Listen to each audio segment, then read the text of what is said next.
It was October 6, 1973, the 10th day of the Hebrew month of Tishrei. Egypt and Syria launched a coordinated military attack against Israel. It was Yom Kippur Day. Israel was supposed to be at worship, not war. Though battle-tested in the Six-Day War in 1967, it was a terrible risk to be virtually unaware and unprepared for war on the holiest day of the year. The stunning effects of the war were felt in the immediate responses that called every able-bodied Israeli to defend the young nation. According to the Hebrew calendar, today is the 50th anniversary of the Yom Kippur War in Israel's 75th year of sovereignty. So we reflect on the significance of this day to us and to remember where we were on that day 50 years ago. In 1973, I suspect that some of you were sitting right here in these seats. By the time Yom Kippur began in Houston, it was already 8 hours into the war that began earlier that day in Israel. Perhaps Rabbi Shachtel shared words of concern and hope for the Jews who were running to Israel's aid. Perhaps prayers were spoken for the well-being of the region and the peace of the world, which stood in the balance. The raging relationship between the U.S. and the Soviet Union and their allies in Israel and Arab world, respectively, meant danger beyond the boundaries of the Middle East. For Israel, it was an existential moment. It was another test of its resolve and our people's commitment to its survival after 3 previous wars. The wars of 1948, 1956, and 1967 were excruciating for a young and relatively ill-equipped nation. But could Israel emerge victorious a 4th time on Yom Kippur? Call it what you will, it was nothing short of a miracle. Israeli soldiers rose to the occasion and saved Israel. The times that followed were filled with analyses and reviews about how it happened and who would be held responsible. It's not a coincidence that books and a movie about Golda Meir have appeared recently. Like other stories about this period in Israel's history, the book by Deborah Lipstadt, which I recommend, and the movie called Golda, which I have yet to see, are insights into the heart and soul of Golda. She remains the woman without whom Israel's birth, resilience, and endurance would have been recorded much differently. In Lipstadt's book, she recalled an occasion in 1961 when David Ben-Gurion, meeting a group of foreign students, made a personal statement about Golda Meir, about her passion for Israel. He said to them, "Lives inside her the Holocaust." The failure Golda felt about not being able to save more Jews from the Holocaust led her to say before the Knesset, "We were weak. We did not have influence. We did not have a state. We did what we could according to our power, and it was not much."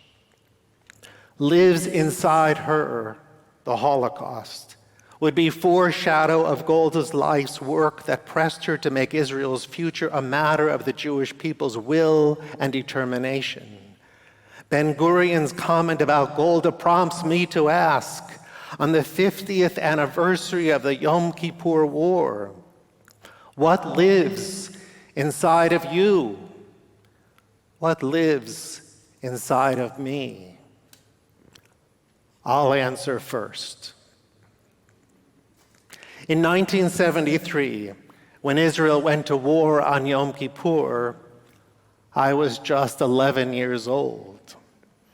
I listened to adults around me talk about Israel's fight for its life. I wondered what that place so far away had to do with the Chicago suburb where I lived. My Rabbi Hillel Gamron and my parents protected the children from the news of the war, but their efforts only made me increasingly curious to know. As I grew, I always listened to others talk about their visits to Israel, their studies in Israel, and what they were doing for Israel. Through high school and college, for lack of funds, I was unable to go to Israel. I often felt like I was left behind. My only exposure to Israel, Hebrew language, and immersive Jewish life was Jewish summer camp. It was a great recreational Jewish experience, but not the real thing I hoped to know.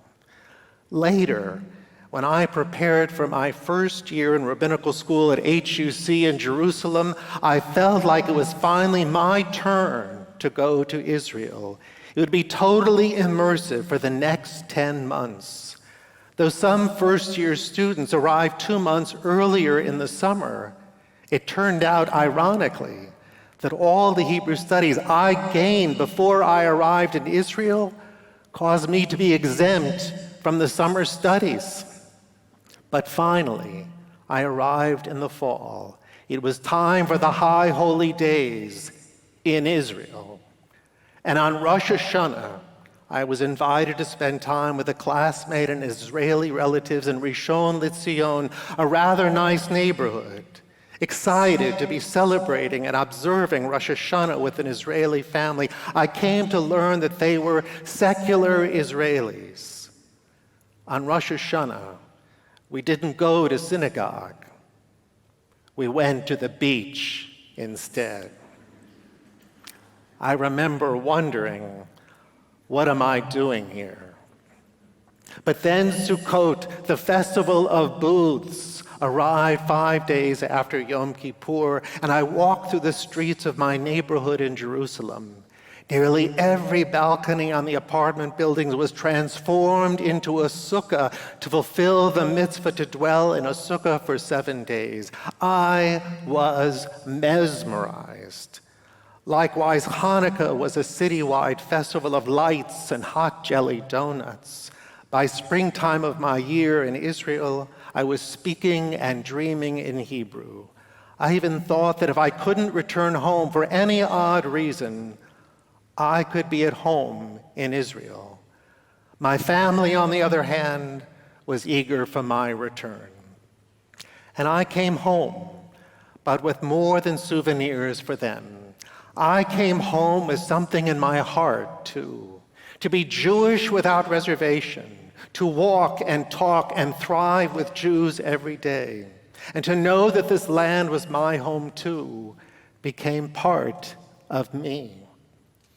After 2,000 years of exile from the land, the horrors of the Holocaust, and a mostly indifferent world that didn't give refuge to homeless European Jews, returning to establish a sovereign nation in 1948, to defend it constantly, has become an endless pursuit to never, ever relinquish the right of return to our ancestral land in Israel, first promised to our ancestors, Abraham, Isaac, and Jacob.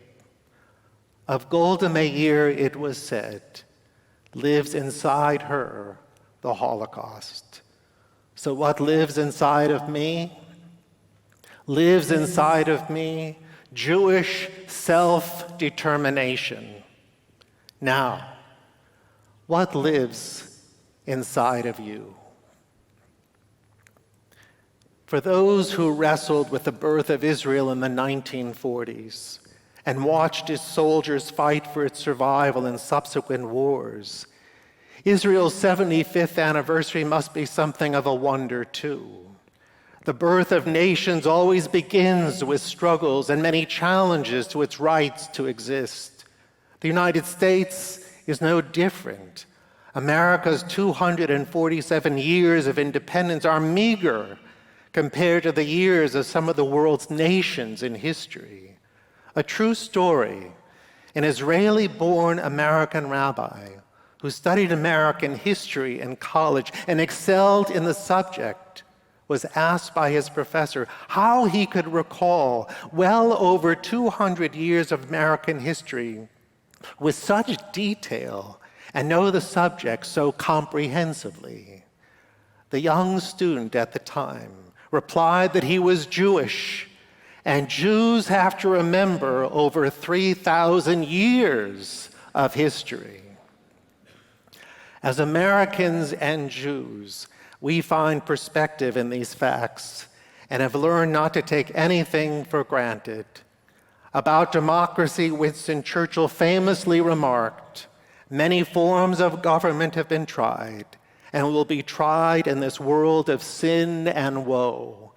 No one pretends that democracy is perfect or all-wise. Instead, it has been said that democracy is the worst form of government, except for all the other forms that have been tried from time to time."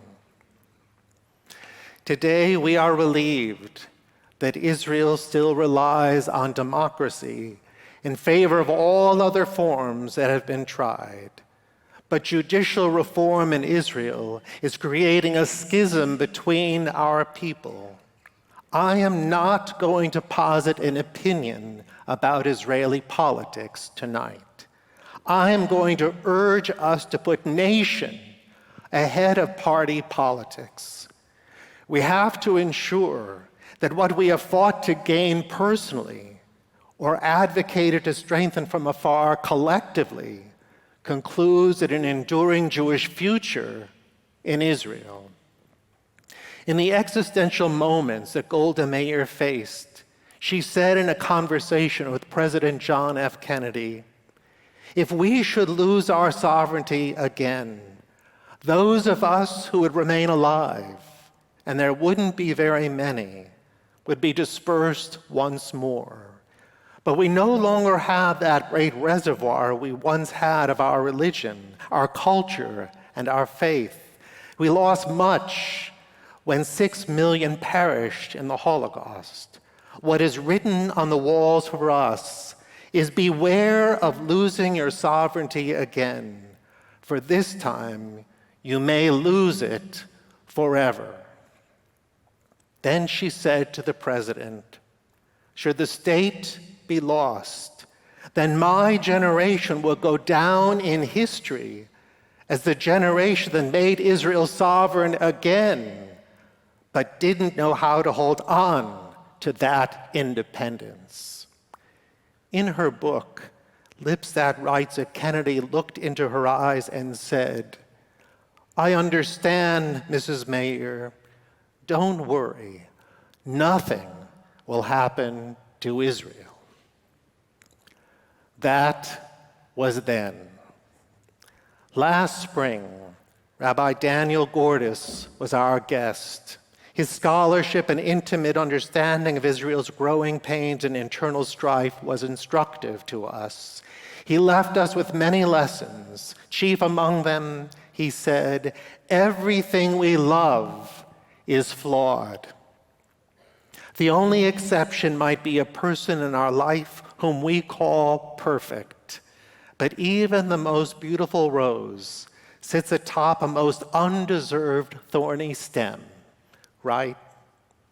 And so it is with Israel. It is magnificent in its ability to emerge and thrive in the midst of a most undeserved hostile neighborhood around its borders, and now within them too. It's enough to repel us, but who said that love of Israel meant it had to be perfect any more than anything else we might love? Israel is imperfect, and still we can love Israel. Today we also worry about the rise of unaffected young people regarding Israel. But some young people do strive to love Israel and her flaws. I learned recently about a high school student who's discovering Israel. He could go straight to college, as many do, and anticipate a prosperous career. But his Jewish values have raised a question in him. How can he do more than study about Judaism and Israel? How can he lend his hands to Israel's strength and its future? He's now looking for a gap year in Israel to serve as a volunteer, to strengthen communities, and along the way, to learn Hebrew, Israeli culture, and deeper means of Jewish identification. If I asked him, what lives inside of you? He might reply, lives inside me Israel's vision, like the prophet Joel, who said, the old shall dream dreams, and the youth shall see visions. When he comes home from Israel, he'll have much more to say and do with us for Israel's sake. If you struggle to identify what lives within you, then consider these facts from Jewish history. Rabbi Gordis wrote in his book, Impossible Takes Longer, that even as we celebrate Israel's 75th anniversary, 8 decades had been deadly the last 2 times the Jewish people had been sovereign in the land of Israel. The first time, he notes, the Jews were united and sovereign under King David, and then under his son, King Solomon. But a challenger battled Solomon for control, and the kingdom split into 2. Both halves fell to foreign invaders. Finally, the Babylonians conquered Judea and destroyed the temple in Jerusalem. The Jewish state lasted fewer than 80 years. Under Cyrus, the king of Persia, the Jews returned to the land. By 140 before the Common Era, the Hasmoneans laid claim to the temple and rebuilt Jewish life. But in 65 BCE, history would repeat itself, and by 70 of the Common Era, Roman legions entered the city and exiled the Jewish people from the land. Sovereignty lasted 73 years, and it would be another 2,000 years before Jews would know sovereignty again in 1948. Perched as we are on the 75th anniversary of this third Commonwealth, we are at a juncture. Are we just marking time before the 8th decade comes and history repeats itself? Or are we compelled by the past to persist and prevail as a people despite history's constant threat against us? Like the biblical Amalek at our backside, we cannot spurn gold as foreshadow about this land's promise to save our people. What would another 2,000 years mean to our people, to God, and to Torah? This fragile perch, but not insignificant truth, might cause you to say, lives within me, my dearest hope. That hope resides in all of us, even if it's expressed in varied and individual ways. Because to be Israel means to wrestle, which derives from Jacob, who wrestled with God and prevailed. His name, Jacob, was changed to Israel because he wrestled with God. In effect, he wrestled with eternity. We are Israel. We are wrestlers. We are wrestling with Israel's eternity. At the end of his book, Gordis cited Natan Alterman, who died in 1970 before the Yom Kippur War. Alterman wrote, "The nation will grow numerous. There will come a time of peace when there is no more fear. But then, so that the nation never forget who it is, the last of its enemies will arise at the gate. From night our forefather will stand to battle against him until dawn. In this designated place will the two become intertwined until they become one half dust, half heaven." Half dust, half heaven. It's who we must learn to be. All we can expect is that our efforts might permit us to stand firmly in the dust of the earth for many more than 80 years. They are moments of wholeness and completeness we call shalom. We call them peace, even if they are elusive. Then we will wrestle again with all our strength to win the struggle for our half of heaven we call Israel's eternity. Now, I'll ask for the last time, what lives within you? Let me suggest, lives within you the Holocaust, lives within you self-determination, lives within you Israel's vision, lives within you Israel's hope.